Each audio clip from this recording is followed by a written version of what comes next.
This is 9 News Now.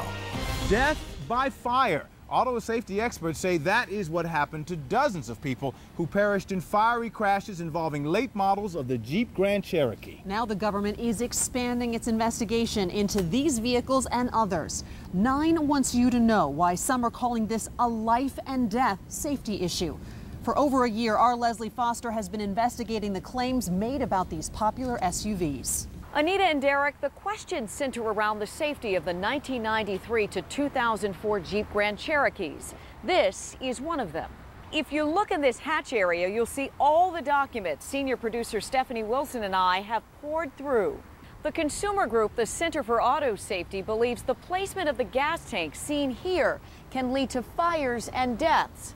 But Chrysler maintains its vehicles are safe. She's pretty young when she left the house at age 18 and jumped on a plane and went on the other side of the ocean. Stacy Meyer returned home from England a year older, and her family was happy to finally have her back. On a warm July day in 2007, she read some passages from her Bible, then set out to go exercise and take a friend to breakfast. This is the friend that she was actually going to pick up. She walked out the door and drove up the hill, and about an hour later had the accident.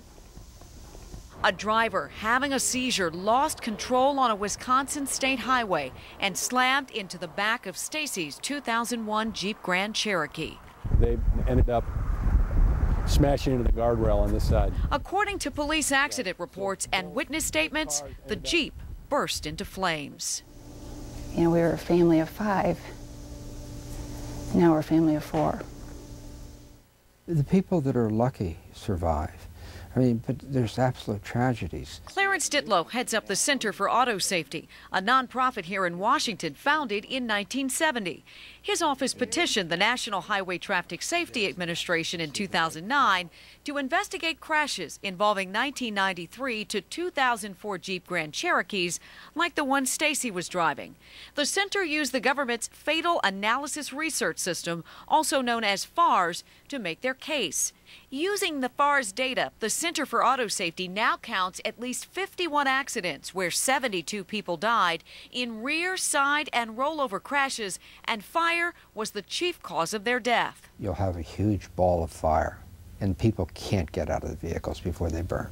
NHTSA granted the center's petition 2 years ago, but focused only on rear-end crashes. Just days ago, NHTSA took a step forward in their investigation, ordering an engineering analysis of the vehicles. In this Office of Defects investigation resume, NHTSA reports that 48 people died in fiery rear-end crashes. But NHTSA officials pointed out that not all of the people who died were in a Jeep Grand Cherokee. Some were in the vehicle that struck the SUV.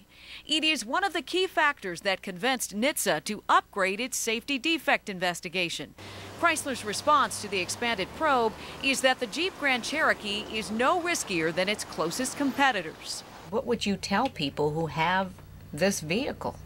I would tell them, if at all possible, get another vehicle. Chrysler says 1.8 million of these vehicles are still out on the roads. Ditlow wants all of them recalled. Auto experts say the problem is where the plastic fuel tank is positioned, behind the rear axle. You can see it right here in this Jeep Grand Cherokee. In the 1993 to 98 models, the fuel tank looks like a spare tire well, but this plastic tank filled with gallons of fuel literally hangs down exposed with no protection. A brush guard covers the gas tank in the 1999 to 2004 models. It is supposed to protect the plastic tank in low speeds from brush and other obstructions, but experts say it's not enough. The placement of the tank is simply too risky. It's in the crush zone of any vehicle striking it from behind. And the vehicle that strikes it will push on that gas tank, and any number of very bad things can happen. In an effort to move the investigation forward, the Center for Auto Safety asked the Federal Highway Administration to conduct rear impact tests on a 1995 Jeep Grand Cherokee. They used a non-flammable liquid in the tests to demonstrate what can happen when the gas tank ruptures. You'll begin to see the gasoline right there coming out of the fuel tank, and it's vaporizing and producing a mist, and it's a perfect source for combustion. You can see there's not much damage to the Grand Cherokee itself, but there's the gasoline. You're surviving the trauma of the crash, but you could burn to death. Chrysler says the crash tests conducted on its Jeep Grand Cherokee were conducted 20 miles per hour faster than the fuel standard required at the time the vehicle was manufactured. That was 30 miles an hour. FHWA also tested one of the Grand Cherokee's peer vehicles, the Ford Explorer. The tests on this 1995 model were conducted at even higher speeds, at 70 and 75 miles per hour, and the gas tank did not rupture. We should point out that the gas tank in the Explorer is placed in front of the rear axle. We took a mission trip as a family when she was like a junior in high school down to Mexico. We worked in an orphanage, and she just loved it. And the impact occurred and Stacy's car rolled multiple times. They bounced. You can still see the gas line where fuel poured out of Stacy's car here at the scene. But what gives the Myers some measure of comfort is knowing that Stacy likely was unaware of what would happen after she was hit. NHTSA would not talk on camera because of their ongoing investigation and has not given any timetable for when they will reach a decision. But in their ODI resume, NHTSA says that rear impact-related tank failure and vehicle fires are more prevalent in the Jeep Grand Cherokee than in non-Jeep peer vehicles. And just last week, NHTSA added the 1993 to 2001 Jeep Cherokee and the 2002 to 2007 Jeep Liberty vehicles to their investigation. Those vehicles also had the gas tank behind the rear axle. NHTSA said the agency's analysis of its FARS data for the peer vehicles and 3 Jeep models shows a higher incidence of rear impact fatal fire crashes for the Jeep products.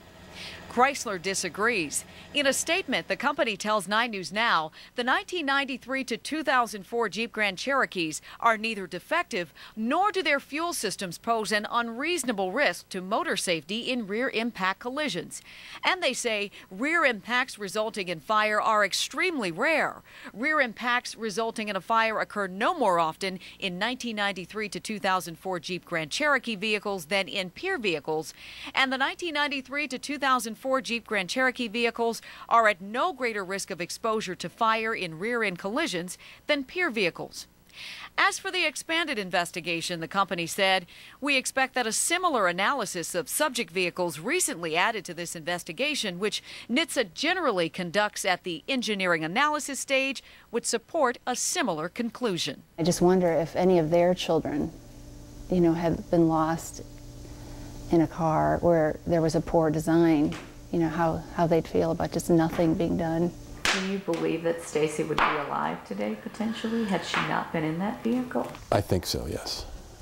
Yeah. In 2005, Chrysler moved the gas tank in the Jeep Grand Cherokee ahead of the rear axle. The company tells us they did that to make more room for cargo space. Chrysler is cooperating with the expanded probe and says it's important to note that this is just an investigation, not a recall. All right, but we also should note, as you just said, they moved that gas tank. So the question is, how many people have been killed in those rear-end crashes since they made that move? Well, according to the Center for Auto Safety, none. They tell us not one person has died a fiery death as a result of the fuel tank in the 2005 models going forward. All right, let's talk about the scope of this. Many of the models in question are more than 10 years old. What's the estimates of how many are still on the road? Okay, we know that there are at least 23,000 of the 93 to 2004 Jeep Grand Cherokees that are still registered for use in D.C. and Maryland combined. Virginia does not keep records on a particular make and model. And I should tell you, these accidents are still happening. According to police records, one man died back in November of last year on Interstate 4 in Lake Mary, Florida, when he could not get out of a burning Jeep.